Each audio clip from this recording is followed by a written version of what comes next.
y Pilar Calvo patrocina este espacio.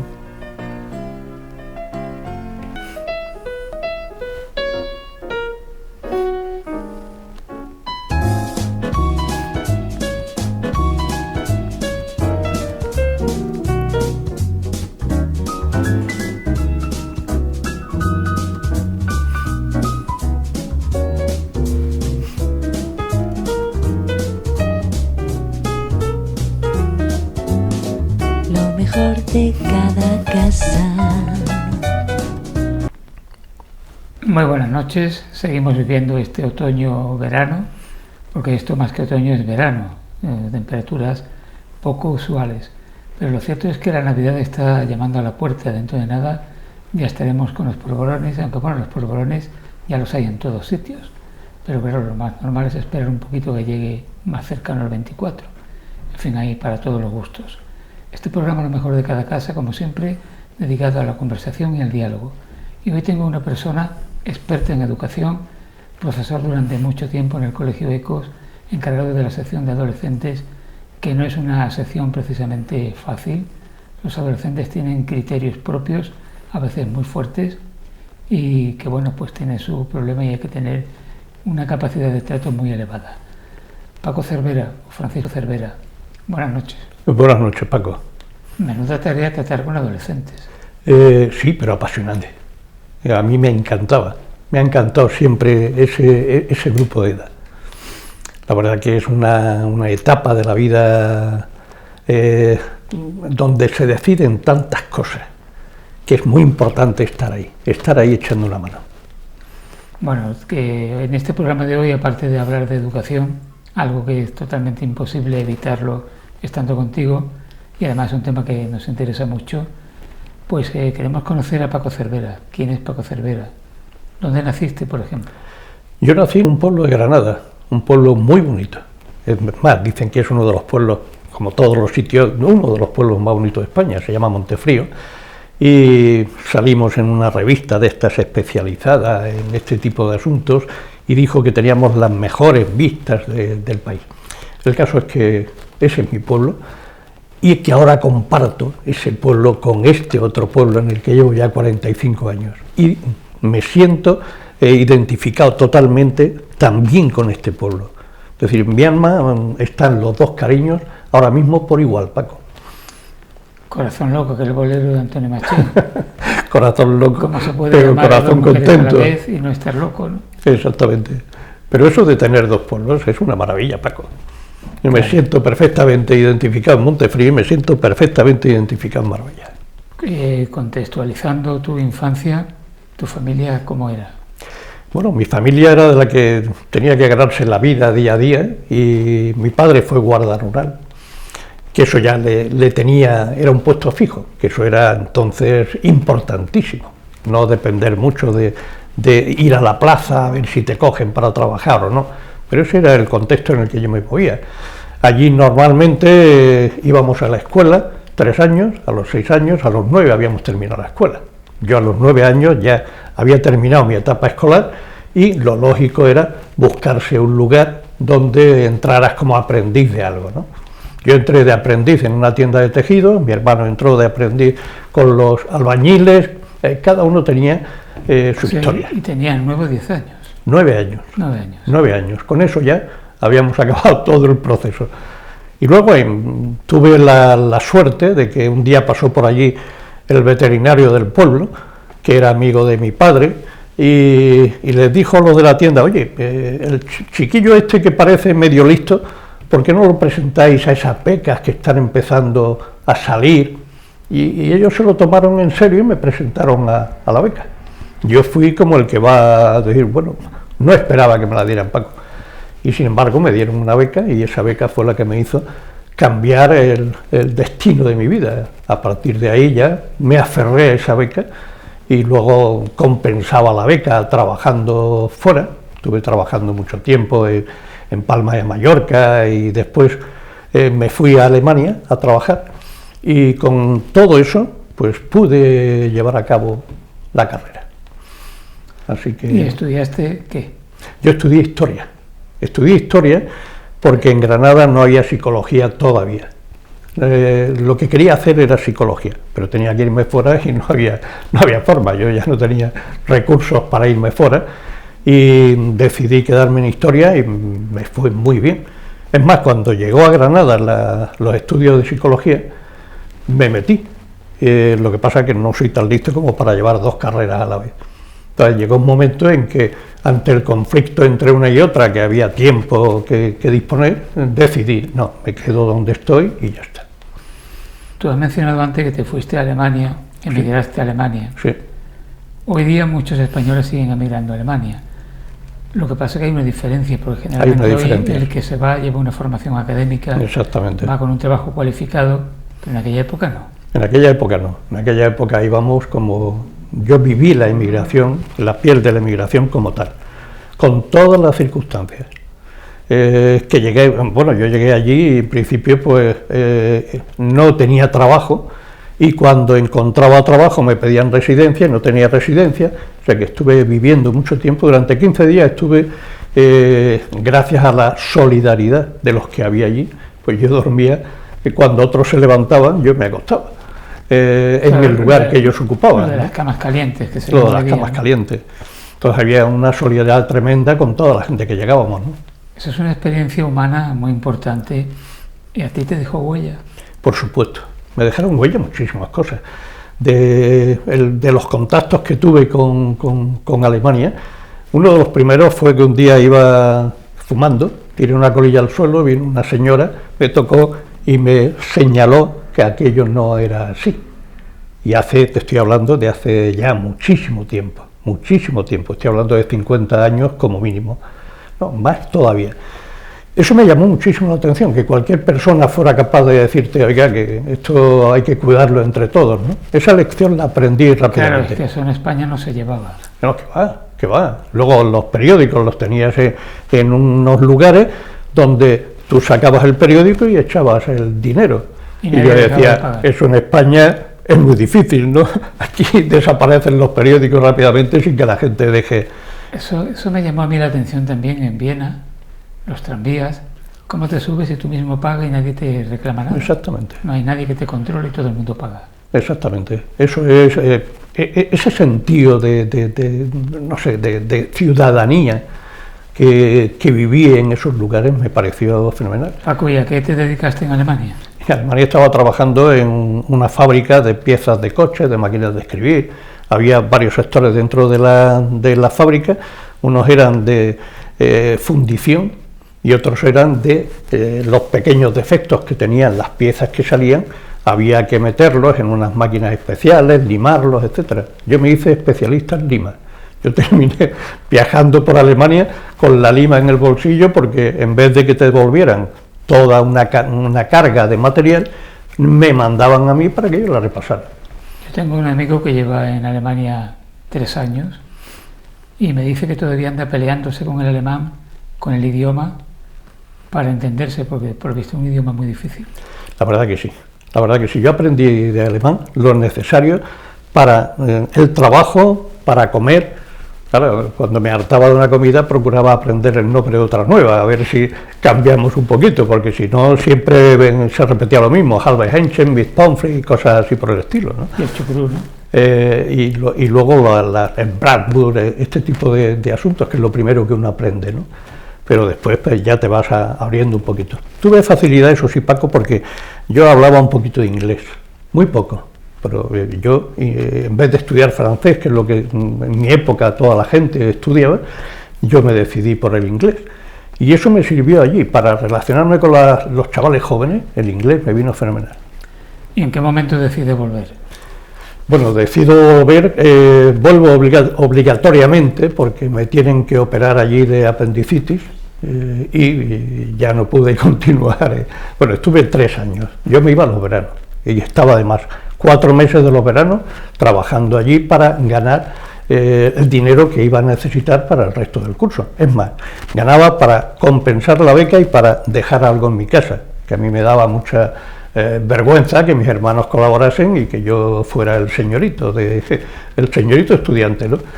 Y la verdad que lo conseguí, porque en la fábrica había horas extras y yo llegué a un acuerdo con la fábrica en que nunca diría que no a las horas extras, pero que si había horas extras eran para mí. Y realmente yo trabajé muchísimo, pero muy bien, muy contento.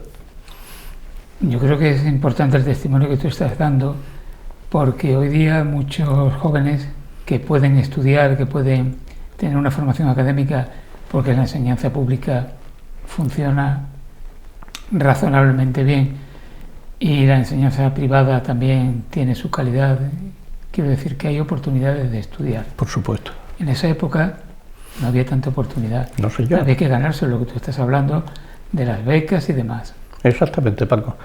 Entonces no había institutos en los pueblos. Y cuando llegaba la etapa escolar obligatoria, que eran los 3 cursos que yo te he dicho, todos nos íbamos a buscar un trabajo, menos aquellos que tenían dinero suficiente para irse a un colegio en la capital de la provincia y seguir estudios. O que te fuese a hacer seminario. O el seminario, exactamente. Esa era otra de las salidas que entonces nos vino muy bien a mucha gente. Yo tenía amigos que estaban en el seminario y gracias a eso pudieron estudiar. ¿Cuándo llegas tú a Marbella? Yo llego a Marbella justo en el 78. El año de la Constitución. Exactamente. Y vengo a Marbella para estarme un año. Mi propósito era estar aquí un año. Yo ya me había casado. Contigo se repite la historia. El que viene a Marbella para un año. Exactamente. Aquí han pasado por aquí un montón de personas, de amigos, que les pasó eso, llegaron a Marbella por un tiempo limitado. Exactamente. Yo no quería estar aquí, en principio. Si te digo la verdad, Paco, no me parecía el ambiente adecuado para educar a mis hijos aquí y todo este tipo de cosas que uno ve y dice, este es un mundo muy raro, ¿no? Hasta que empiezo a conocer a la gente del pueblo. Eso fue lo que me hizo ir sintiéndome cada vez más miembro de este lugar. Luego me fui metiendo, desde el principio que llegué, me fui metiendo en movimientos culturales, estuve en la raíz de la Universidad Popular. A partir de ahí, ya mis relaciones con este pueblo fueron totalmente distintas. Y cuando tuve ya la ocasión de decir, ahora puedo elegir, porque hubo un momento en que yo no podía elegir, era un trabajo y había que mantener el trabajo, ¿no? Cuando pude elegir, elegí quedarme. Y en el Colegio de Ecos te encargan precisamente coordinar esa sección o ese área. Bueno, eso vino después. Eso vino después. Al principio a mí me llaman el Colegio de Ecos, me llaman porque necesitan un profesor de historia que sepa inglés. Esa fue la diferenciación mía. Historia, pero además que supiese inglés. Exacto. Yo di inglés aquí. En ese colegio al principio era yo el profesor de inglés. Imagínate una situación en la que entres en una clase donde todos hablan inglés perfectamente y yo lo único que tengo de base de inglés es la que uno había cogido en el bachillerato, que yo hice aquel bachillerato estudiando inglés, pero no era como una pronunciación como tal. My Taylor is rich y poco más. Poco más. Pero bueno, uno aprende formas de sobrevivir y formas de ser útil a pesar de eso, ¿no? Y lo hice, y estuve durante mucho tiempo haciéndolo y no me iba mal. Es verdad que había algún chaval que me decía, don Francisco, eso así exactamente no es. Digo, sí, ya, no te preocupes, dime exactamente cómo es, que yo trataré de aprender a decirlo bien, ¿no? Bueno, además ahí se pone de manifiesto algo también muy importante, que el profesor o el maestro enseña al alumno, pero también aprende del alumno. Eso es lo que muchas veces mis propios alumnos, cuando ahora me vuelvo a encontrar con ellos y muchos me dicen, usted fue muy importante en mi vida por tales cosas, digo, pero es que tú no te has parado nunca a pensar desde mi perspectiva lo importante que fuiste tú, lo que me enseñaste tú. ¿Cómo va a ser? Claro que sí, le digo, le doy los datos oportunos para decirle, yo aprendí de vosotros un montón cada día. Un montón. Y fue así, Paco, no estoy diciendo nada por decir, bueno, esto no, es así. Hombre, yo puedo decir que, por ejemplo, yo aprendí a utilizar lo poco que es utilizar un móvil gracias a los alumnos. Claro. Que por supuesto son catedráticos en todo lo relacionado con móviles, totalmente, redes sociales, etcétera. Totalmente. Bueno, el Colegio de Ecos es un colegio, bueno, de larga trayectoria, por así decirlo, la la llegada de la enseñanza privada a Marbella, pero además con una connotación clara de ser un colegio católico. Sí. Y además Sí. relacionado o cercano al Opus Dei. Sí, al principio no, al principio fueron los jesuitas. Sí, sí. Los que ese colegio, yo he estudiado toda la historia de ese colegio, la he hecho, ¿no? De cuándo empieza, por qué empieza. Esto está unido a la idea de don Salvador Guerrero de hacer allí en el Viria, hacer una urbanización que arriba estarían los colegios, estaría el colegio nuestro, el de Ecos, estaría el colegio alemán. Todo eso viene desde esa perspectiva, ¿no? Primero fueron los jesuitas y yo llego cuando se produce el cambio, cuando los jesuitas se van y entonces se hace cargo del colegio transitoriamente un grupo de padres hasta que después, como tú has dicho, el Opus, Centros Familiares de Enseñanza, se hace cargo del colegio. Y ese fue el tránsito que tuvimos que pasar. Esa etapa tuya que ha durado 40 años. Esa etapa mía ha durado 43 años. Vine 40. para un año y estuve 43 años y en el mismo lugar. Eso es lo que te quería preguntar. Tú llegas para ese tiempo limitado y Sí. terminas quedándote. ¿Qué es lo que a ti te engancha? Los alumnos. A mí me enganchan los alumnos. La relación que empezamos a mantener, porque de alguna manera supusimos, algunos de los que llegamos en ese momento, sobre todo 3 de los profesores nuevos que llegábamos, supusimos un cambio allí bastante llamativo, importante además, que supieron valorarlo muy bien los alumnos, los padres y el propio colegio. Porque yo del propio colegio desde el principio les dije que bueno, que yo era una persona creyente, pero poco practicante y poco metido en este tipo de asuntos, ¿no? Lo dejé muy claro desde el principio y ellos indudablemente lo sabían, ¿no?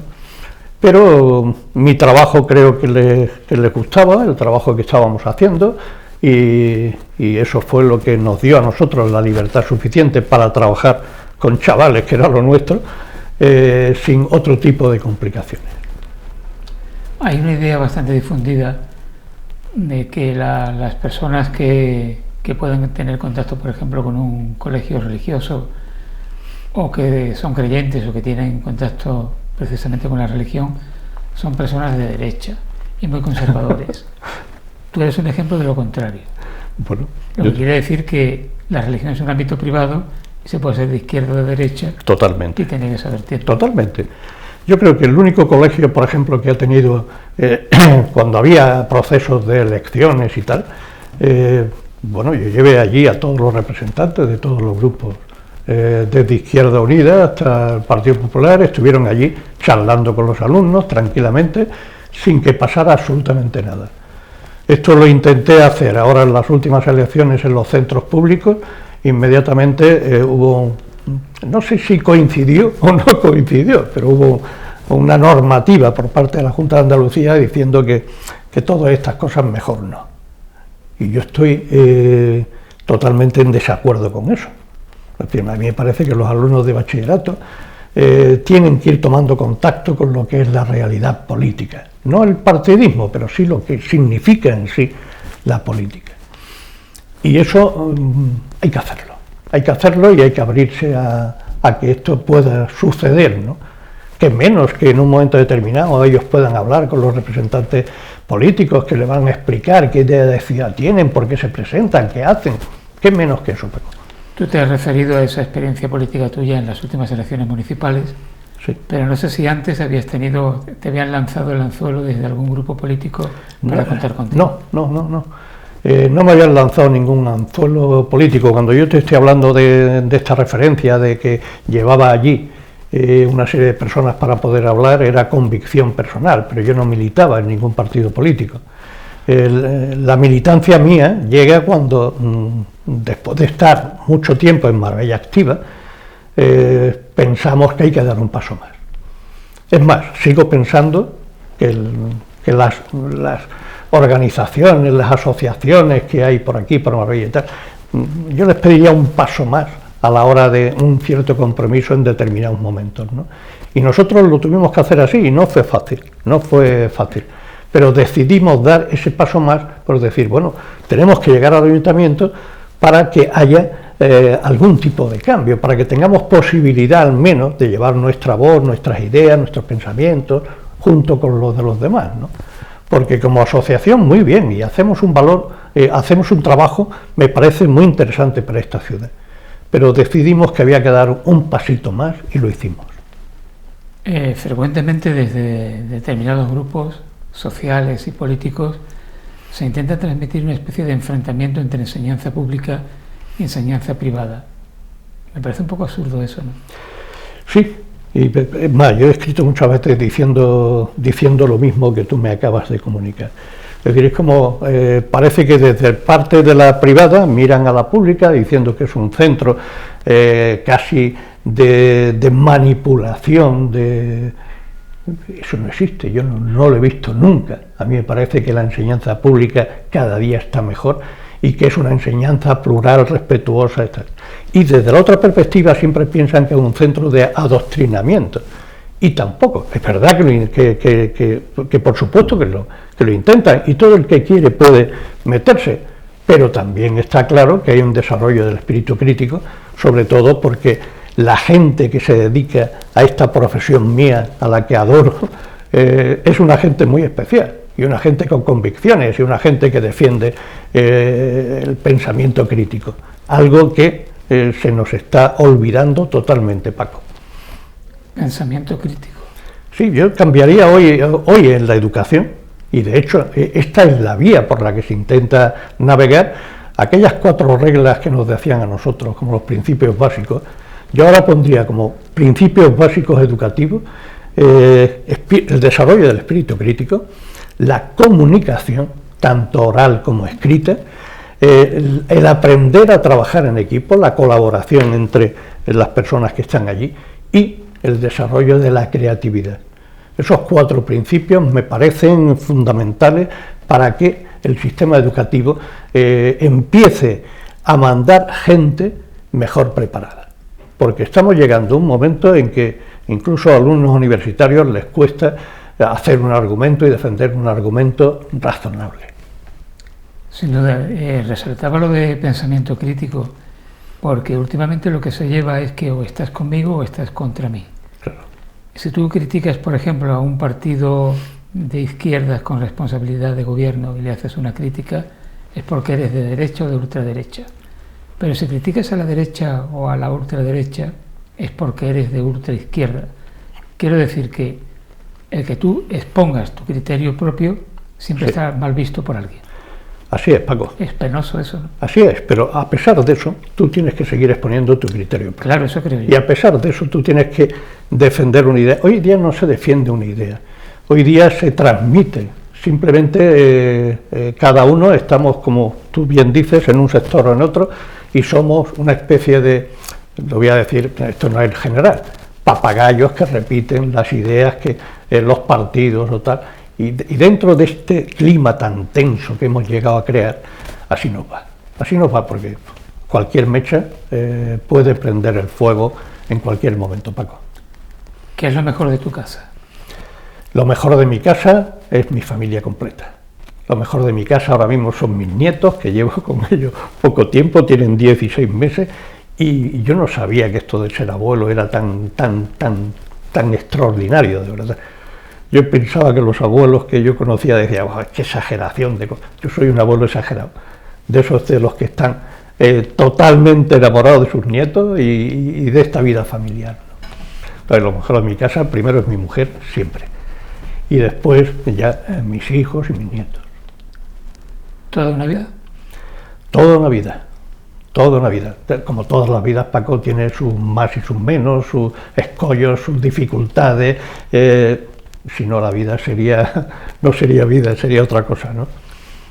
Pero últimamente parece que las relaciones de tipo amoroso y familiar no duran mucho. Sí, es verdad, porque no se le da el valor, pienso yo, que no se le da el valor que tienen, y cuando hay un escollo, la gente, en vez de pelear por superarlo, opta por la vía de decir, bueno, pues cada uno por su parte y tal. Yo creo que merece la pena pelear, porque de otra manera lo que vas a romper es toda la vida familiar, van a hacer daño por aquí o a hacer daño por allí, tal. Hombre, cuando es indispensable, cuando no hay más opciones, Paco, hay que hacerlo y punto, y ya está. Pero creo que merece la pena pararse, considerarlo, pedir ayuda incluso, algo que a veces no hacemos, ¿no? Y que está muy bien que pidamos ayuda, es decir, mira, no sabemos resolver este problema, pero tenemos ganas de resolverlo, queremos hacerlo, ¿qué podemos hacer, ¿no? Eso me parece una cuestión inteligente para poder resolver los conflictos. Cuando los políticos, por ejemplo, últimamente con ese proyecto de ley de amnistía que se ha llevado al Parlamento, cuando dicen ahora es el tiempo de la pedagogía, ¿qué quieren decir exactamente? Bueno, hay una cuestión que es verdad. Necesitamos mucha pedagogía para tratar de informar bien, para que la gente no siga simplemente la proclama mía o la tuya, sino que le ofrezcamos datos suficientes para que puedan pararse a pensar. Que eso es importante. Yo pienso que aquí, por ejemplo, en Marbella hace falta hacer mucha pedagogía. Es decir, cuando llega un momento en que, con las circunstancias que teníamos nosotros, hay unas elecciones y salen los resultados que salen y tal, uno tiene que plantearse, bueno, o lo están haciendo muy bien, o hay un desconocimiento de muchas realidades, ¿no? Y a veces esto está sucediendo con mucha frecuencia. Hay mucha apariencia, Paco. Salen noticias continuamente para acallar las necesidades que tenemos o lo que no tenemos. Es decir, esta ciudad carece de una serie de infraestructuras increíbles. No tenemos campo de fútbol, no tenemos pistas de atletismo, no tenemos ni siquiera un tanatorio en condiciones, no tenemos... yo te podría citar una serie de ejemplos. ¿Son conscientes las personas que llegan al proceso de votación de todas estas dificultades, de todas estas no realidades que tenemos? Ahí es donde yo digo que hace falta pedagogía, es decir, hay que poner delante de la gente las cosas que se han hecho bien o las cosas que no se han hecho. Hay que explicárselo, porque a veces nos dejamos llevar solo por esta dicotomía que se presenta, por esta polarización que se ha hecho, que no alude al hecho objetivo, no, alude al sentimiento, a tu creencia, a lo que tú decías, o estás conmigo, o estás contra mí. Estoy contigo, pero puede que esto no me guste. Y yo tengo el derecho, tengo el deber como ciudadano de informarme y de criticar estas cosas. Cuando tú te jubilaste, bueno, no sé si inmediatamente o un tiempo después, te has dedicado un tiempo también a hacer televisión. Sí. Un programa educativo, sí, que no son frecuentes los programas sobre educación y enseñanza y sobre los colegios y centros educativos de la zona, pero bueno, tú lo has llevado adelante durante mucho tiempo con buen resultado de audiencia y de interés por parte del sector profesional. Uh-huh. La verdad que, ¿Cómo se te planteó eso? La verdad es que llegó un momento en que cuando empecé a meterme en Marbella Activa y cuando tuve tiempo, porque llega un momento en que viene la jubilación parcial esta, en la que solo tengo que trabajar un par de días a la semana, y el resto del tiempo, pues, de alguna manera, tenía ganas de dedicarlo a echar una mano a todo el que necesitara de esa mano. Es más, en ese momento yo siempre dije que iba a trabajar, pero sin paga alguna, que era una necesidad interior que yo tenía, y empecé a trabajar primero en los centros educativos, en un aula de convivencia. No sé si conoces esas aulas de convivencia, que la verdad que se aprende mucho en ellas. Estuve en el Pablo del Sar, en esa aula de convivencia, un par de años trabajando allí. Allí iban los chavales que echaban de clase. Los echaban de clase, se venían allí.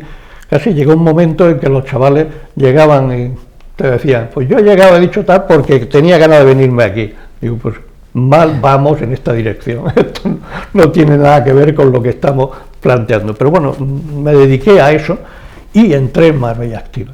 Y en Marbella Activa me centré sobre todo en cuestiones educativas, cuestiones de patrimonio, y ahí empezó a crearse un programa que se llamó Con Otra Mirada, donde quisimos de alguna manera recoger el testimonio de aquellas personas que habían vivido las dos etapas, la de antes de la explosión turística y después personas que dentro de poco se nos van a ir y que su testimonio me parecía imprescindible, ¿no? Y empezamos a darle este programa el contenido con figuras muy significativas, ¿eh? Elegimos una serie de personajes que para mí fueron extraordinarios. Es decir, yo después de hablar con ellos sí que iba en este pueblo con otra mirada. Decía, está en la escuela, aquí estaba esto, aquí estaba lo otro, nos interesaba todo de su vida. Cómo era su casa, cómo era su escuela, cómo se ligaba entonces, cómo se vestía, dónde estaban las tiendas, y eso para mí era apasionante. Entonces, en esos programas estaba cuando la dirección de Radio Televisión Marbella me habló de la posibilidad de hacer un programa educativo, Ahora Educación. Me pareció muy interesante abrir esa ventana, y me pareció además que lo tenía que hacer alguien de la enseñanza, que no podía ser una persona que no conociera los entresijos de lo que es la enseñanza, quien le sacaría mejor resultado a ese tipo de programa, ¿no? Y empecé y la verdad que me apasionó todo lo que estaba descubriendo, era el mundo donde yo me sentía muy a gusto. De momento no estás haciendo. No, he estado 3 temporadas haciendo esto. Llega un momento en que por una parte el cansancio que uno tiene, hacer un programa semanal, tú lo sabes, esto no es fácil. Hay que preparar muchas cosas, tienes que moverte mucho, tienes que estudiar mucho, tienes que establecer muchas conexiones. Eso no se conoce, la gente conoce el producto, pero hasta llegar ahí hay mucho trabajo que hacer, y a mí me encantaba hacerlo. Pero llega un momento en que también a nivel familiar te van diciendo, pues ya deberías ir dejando determinadas cosas porque no podemos hacer esto, no podemos hacer lo otro, pero insistí. O sea que llega un momento en que las dos partes nos pareció bien, tanto a Radio Televisión Marbella como a mí, el que ese programa se dejara, bueno, que yo no estuviera. El programa podía seguir con otras personas, ¿no? A lo largo de los tiempos, siempre los jóvenes o los adolescentes han tenido una problemática específica, que es un poco el signo de los tiempos en cada momento. Uh-huh. Hoy día, bajo tu punto de vista, los jóvenes, los adolescentes actuales, ¿qué problemática tienen de manera especial que podría ser propia de esta época? Te lo voy a contar, pero voy a tomar claro, poquito de agua. Con total confianza. Porque, aunque me he dedicado a hablar, siempre, no sé, se me seca la boca cuando estoy, me sacan del ambiente de una clase, se me seca la boca, Paco. Mira, voy a ser un poco más largo en esta respuesta. Si quieres cortarme en cualquier momento, me cortas. Tú explica. No, mira, nosotros cuando éramos jóvenes, yo vengo de un mundo, imagino que tú también, de un mundo distinto al que tienen los jóvenes actuales. Voy a decir esto para decir después lo que hay. Nosotros veníamos de una calle que era una calle solidaria, una calle donde la gente que había, los vecinos, se encargaban de cada uno de nosotros y nos cuidaban y estábamos jugando en las calles y ese era el ambiente. Veníamos de un ambiente en el que había unas asociaciones de vecinos interesadas de verdad por la vida comunitaria y muy peleonas. Veníamos de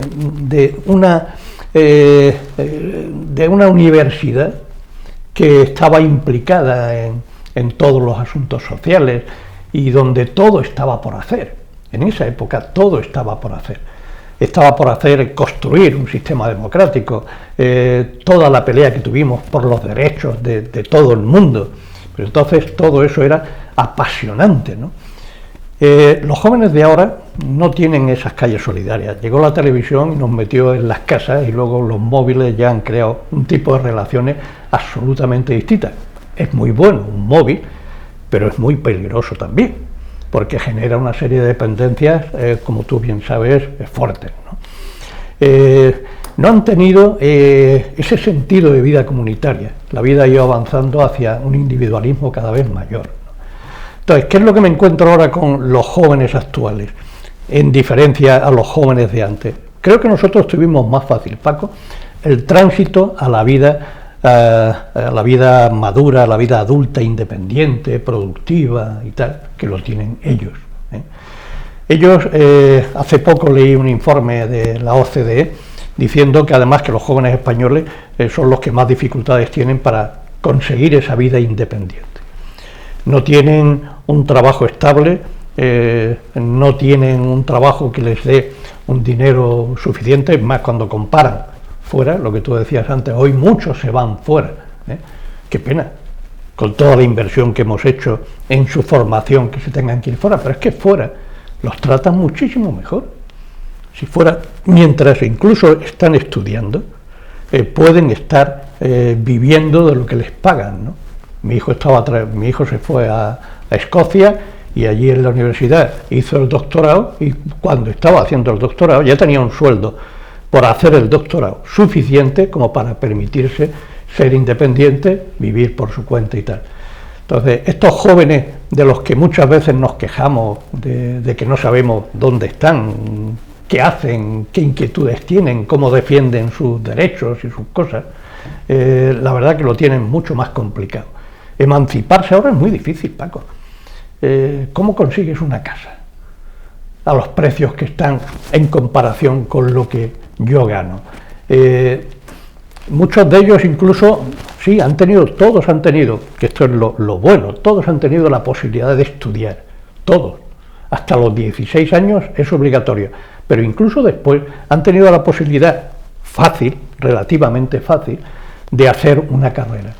Porque claro, el problema se presenta después cuando buscas un trabajo y estás sobrecualificado para ese trabajo, porque te presentas con un currículum diciendo soy ingeniero para trabajar en un supermercado. Es decir, todos estos problemas ellos los tienen muy... Tienes razón, porque, hombre, es muy digno un trabajo de cajera o de cajero. Sí, es muy digno. No, es muy digno. No, en camarero, absoluto me meto con eso. Pero tú encuentras, trabajando de camarero o de cajera, a alguien que tiene un doctorado. Ya. Y esto no es una exageración. No. Se da con frecuencia.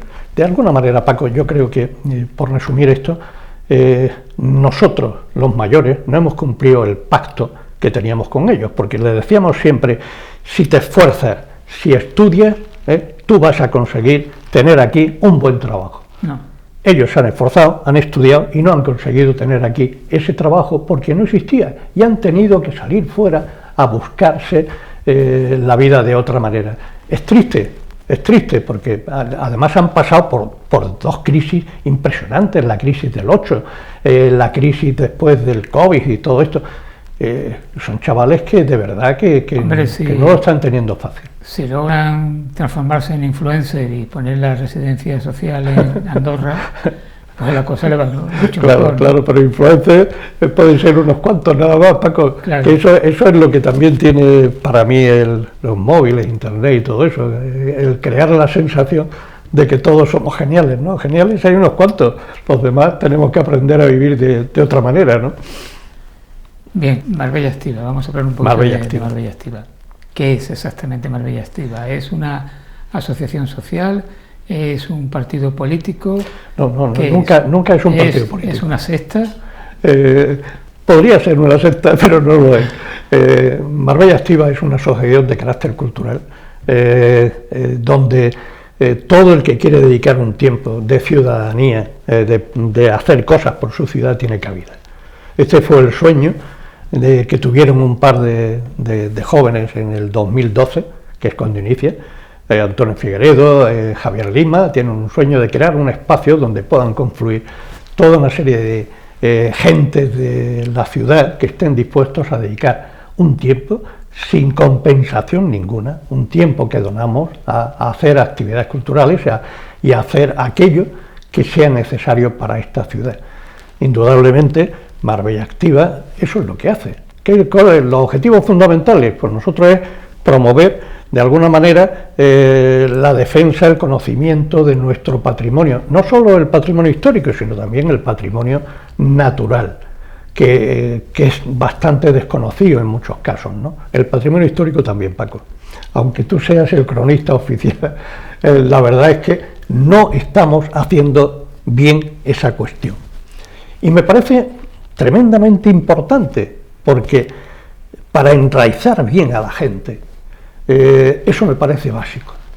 Es decir, yo algunas veces dándole vueltas decía, no os encuentro, cuando me vine aquí a Marbella, no os encuentro la profundidad que encuentro en otros sitios cuando alguien dice mi pueblo. Aquí se difumina en muchos, en otros sí lo encontraba, ¿no?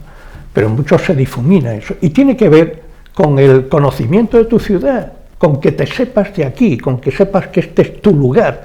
Y para eso tienes que conocerlo. Mira, en ese sentido yo comento muchas veces por la experiencia en la educación de muchos niños que decían, el fin de semana me voy a mi pueblo. Dice, bueno, ¿tú dónde naciste? Yo en Marbella. Entonces, ¿tu pueblo cuál es? ¿El pueblo de tus padres?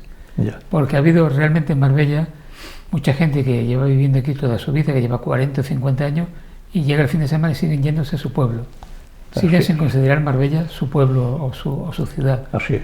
Eso es algo muy llamativo que habría que analizar sociológicamente por qué ocurre. Yo intuyo que a nivel educativo por ahí se pueden hacer muchas cosas. De hecho, Marbella Activa, una de las cosas que hacen en esa defensa del patrimonio es ir a las diferentes escuelas. Hemos hecho unos libros, al menos para conocer lo fundamental del patrimonio histórico y del patrimonio natural. Esos libros los hemos llevado a las bibliotecas de cada uno de nuestros centros escolares.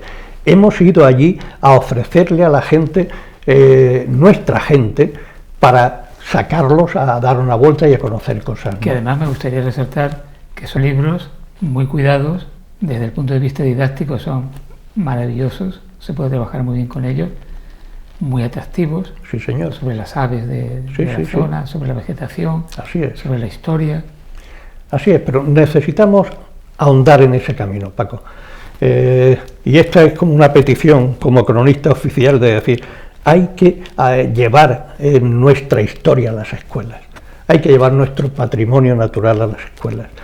De hecho, de las últimas cosas que yo he estado haciendo con Marbella Activa fue llevarme a todo el profesorado de Antonio Machado a conocer la ciudad, porque si esos profesores son los que tienen que enamorar a nuestros niños con esta maravilla que tenemos, y no lo conocen, difícilmente podrán hacerlo, ¿verdad?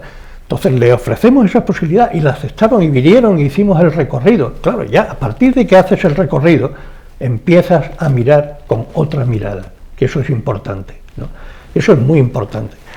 Y seguimos ahí. Es más, estamos intentando que cada centro pudiese ser incluso autónomo.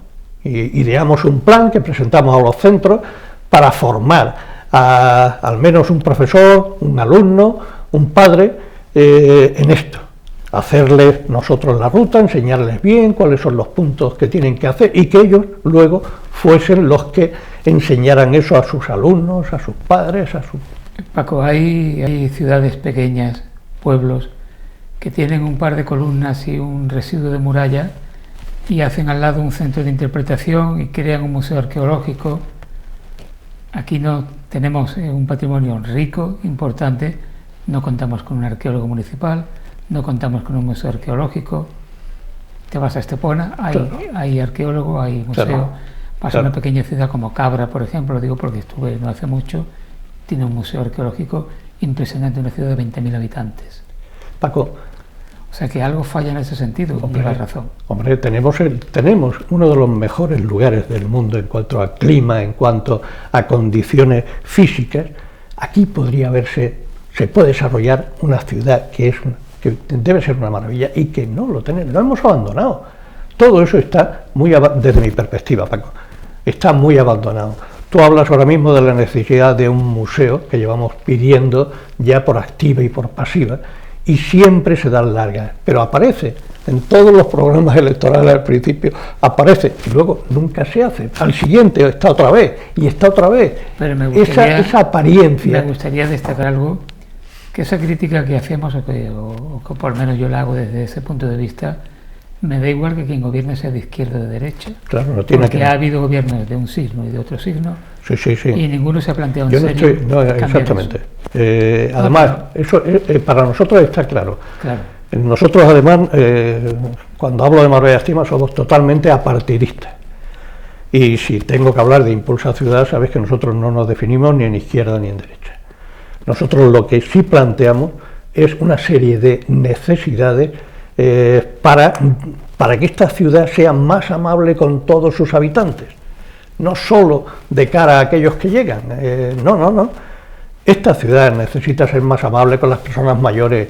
Paco, ¿y el movimiento vecinal tan activo en los años 70 al final, con la llegada de la transición, y en los años 80, el movimiento vecinal dónde está?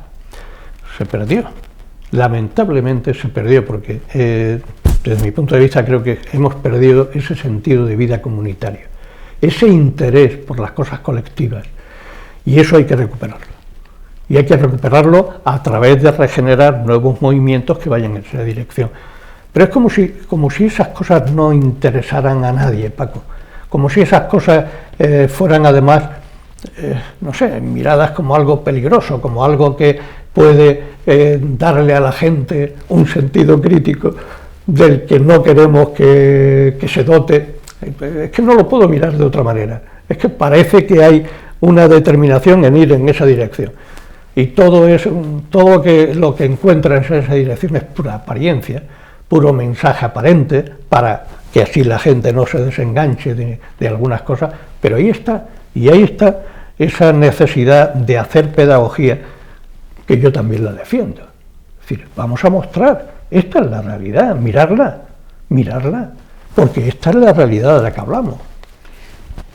Como experto en educación que eres, a mí me gustaría plantearte algo que yo creo que es importante y que debiera preocupar, y es el hecho, hasta el punto de que la Real Academia Española ha aceptado una palabra específica, el edadismo. Tanto tú como yo ya estamos en una edad, una edad un poquito ya madura, ¿no? Y parece como que en la sociedad actual las personas a partir de cierta edad desaparecen, se hacen como invisibles, queremos lo joven exclusivamente, ¿no? Hay que desplegar una educación también dirigida a las personas mayores.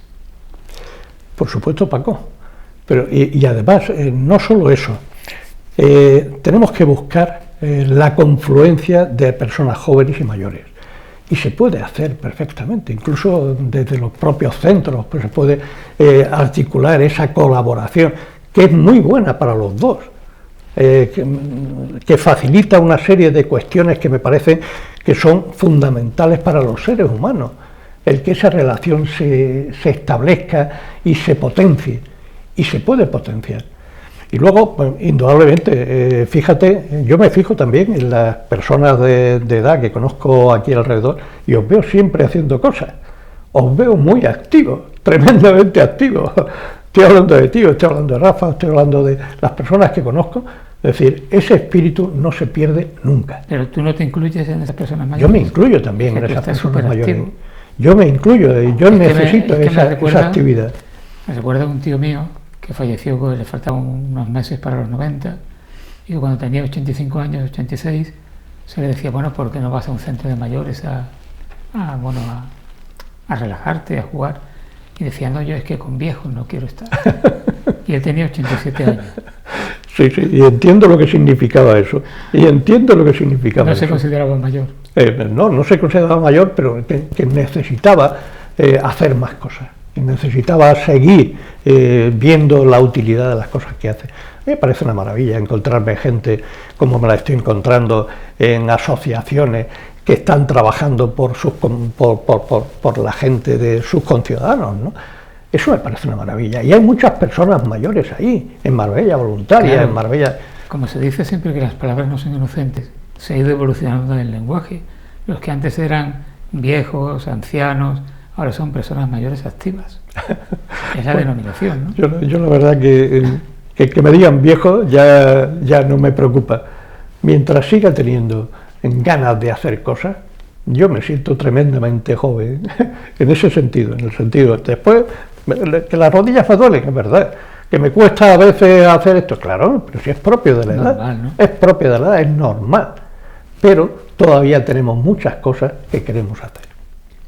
Dime un libro o un par de libros que para ti hayan significado algo especial en tu trayectoria.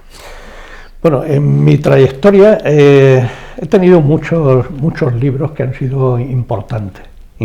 No te sabría decir ahora en concreto este libro me marcó realmente, ¿no?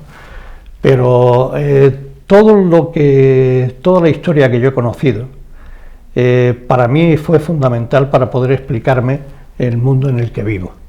Y eso es lo que intento transmitirle a la gente joven. Es decir, tienes que profundizar en el conocimiento de tu propia historia, porque si no lo haces no llegarás a entender nunca bien qué está pasando a tu alrededor. Entonces, todos esos libros de historia que hoy te ponemos a tu alcance y que hoy día además lo tienes a través del móvil o a través de cualquier cosa, todo eso es tremendamente interesante. Hay gente que intenta eliminar, porque dicen que la historia, la filosofía, todo esto son asignaturas que no son importantes, que lo importante es todo lo técnico y todo. No. Yo creo que están bastante equivocados, que hay que darle el valor que tienen a estas materias, ¿no? Por aquello del pensamiento crítico y por aquello de saber, indudablemente para ejercer un pensamiento crítico tienes que conocer. Es decir, la memoria es importante, claro. Yo no soy de los que me dicen, no, es que hay que eliminarla, en absoluto. La memoria es básica, fundamental. El conocer muy bien una serie de hechos fundamentales es imprescindible para que luego tú puedas realizar una reflexión crítica sobre las cosas.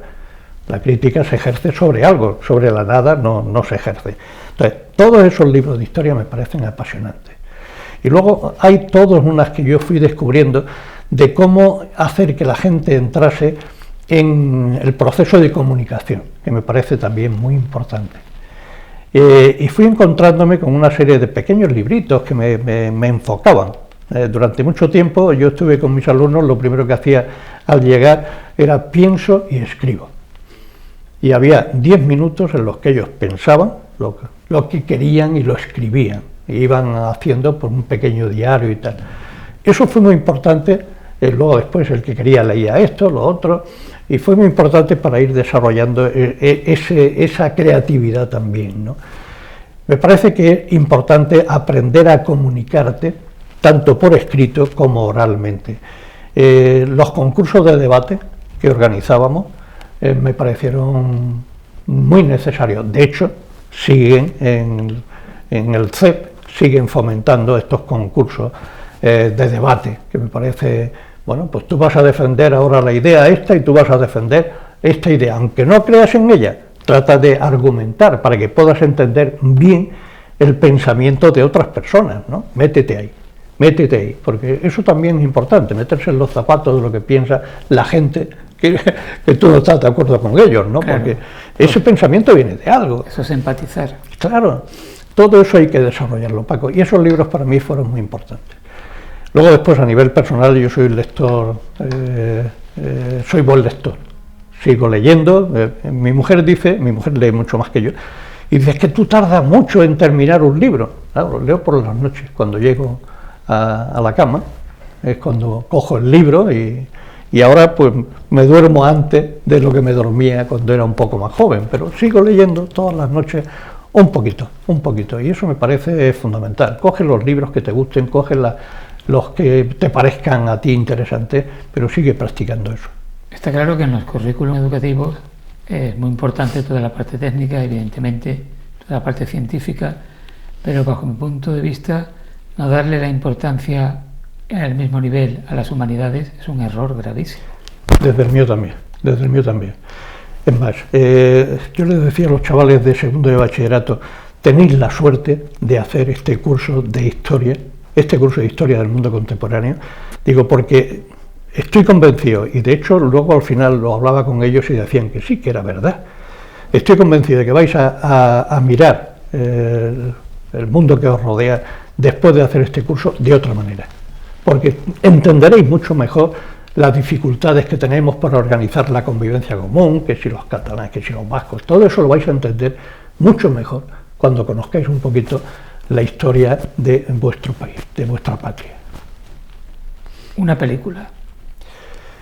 Mira, soy malo para recordar los nombres de las películas, pero hay una película que me pareció extraordinaria. Te puedo contar el argumento de la película, pero no me acuerdo ahora mismo cómo se llamaba, que la olvido con mucha frecuencia.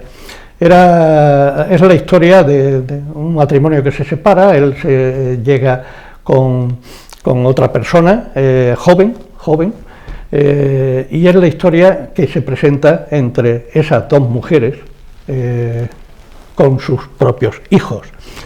Estoy tratando de que me llegue el recuerdo de quién era la actriz, porque me encanta esa actriz, pero los nombres ahora hay veces que me cuesta un trabajo enorme volver a recordarlos, Paco. ¿Qué me pareció extraordinario? Cómo llegan a confluir las dos en momentos muy concretos y cómo llegan a solucionar los problemas de su familia y llegan a ser íntimas amigas ellas, precisamente por cómo lo estaban haciendo con sus hijos. Y eso me pareció extraordinario, de verdad. Quizás esa película te interesa mucho porque para ti es muy importante la familia. Sí. Para mí es muy importante la familia y es muy importante el tratar de mantenernos unidos siempre. Y hay que hacerlo, y hay que cultivarlo, y hay que organizar. Yo le agradeceré siempre a mi mujer el que consiguió unirnos a todos, y nosotros ahora, cuando llegan las Navidades, hay una celebración con toda la parte de la familia de ella, pero es que al día siguiente toda mi familia, la parte mía, se reúne también. Y bueno, somos nosotros quienes lo organizamos y nos encanta reunirnos a todos en casa, ¿no? Pero si no hacemos este tipo de cosas un par de veces al año, los primos no se conocerían. Hay que mantener eso unido. ¿Qué música es la que te gusta? Cantautores: Serrat, Sabina, Ana Belén, Víctor. Esto es mi pasión. Pero me abro también a la música clásica, también. Tengo gustos, afortunadamente pienso que tengo gustos muy variados. Soy capaz de escuchar a los cantautores jóvenes y me apasiona escucharlos de vez en cuando, pero siempre termino yéndome a Sabina, Serrat, Víctor, Ana. En esa relación estoy. Terminaremos conviviendo con naturalidad con la inteligencia artificial, o la gente de nuestra edad nos va a costar. Nos va a costar, Paco, nos va a costar, pero bueno, yo pienso que todos los avances, lo que hay que hacer es ver todo lo positivo que tiene y utilizar esa parte positiva, no negarnos por las partes negativas, sino tratar de que la parte negativa podamos paliar esos efectos negativos de alguna forma. Y para eso sí que es verdad que hay que tomar conciencia clara y que hay que decir, de vez en cuando hay que decir con claridad, mira, no le des un móvil a un niño hasta que no tenga 16 años.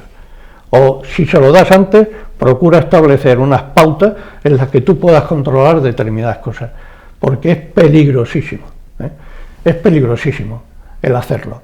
O no pantallas hasta los 2 años de edad, mejor que no.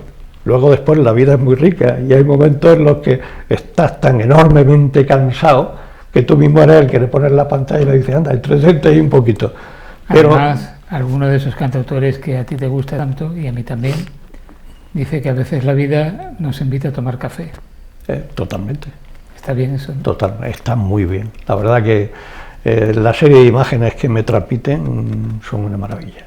Paco, gracias por haber venido. Gracias a ti por haberme llamado. Hemos hablado de algunos aspectos.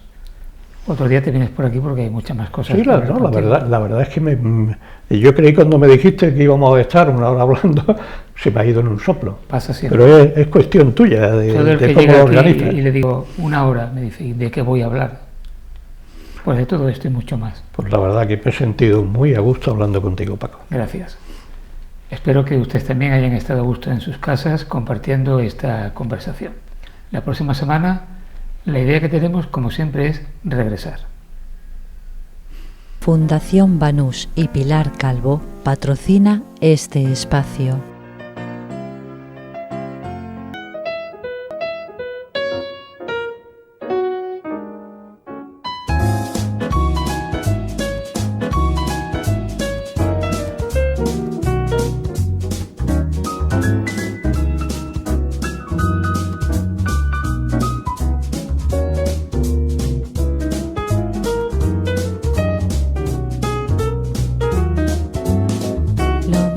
De cada casa.